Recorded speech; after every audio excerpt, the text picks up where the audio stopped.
Бақтан келіп түскен сұрауларға байланысты төмендегіні хабарлаймыз.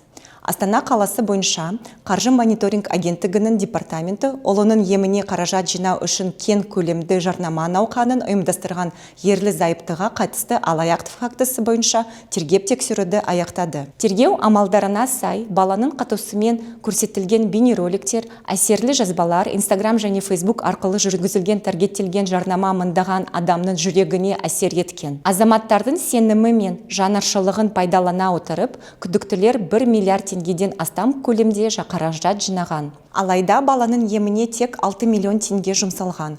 Қалған қаражат ерлі зайыпты жеке мақсаттарына пайдаланған.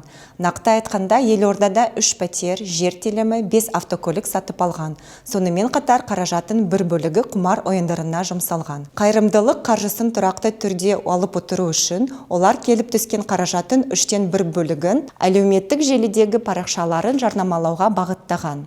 Мета арқылы жүргізілген жарнама аудиторияны ердәуір кеңейтіп, қайырымдылық көлеміне арттыруға мүмкіндік берген. Күдіктілер Түркиядағы клиникасында 84 миллион теңге тұратын ота жасатамыз деген желеуде де пайдаланған.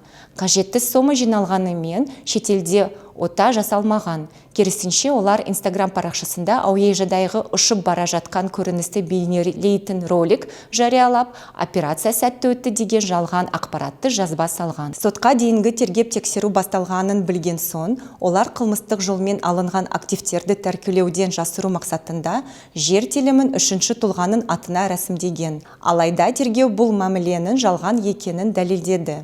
Сот санкциясымен қылмыстық жолмен алынған мүліктердің барлығына тыйым салынды. Күдіктілерге қатысты бұл тартпау шарасы ретінде үй қамақ түрі таңдалды.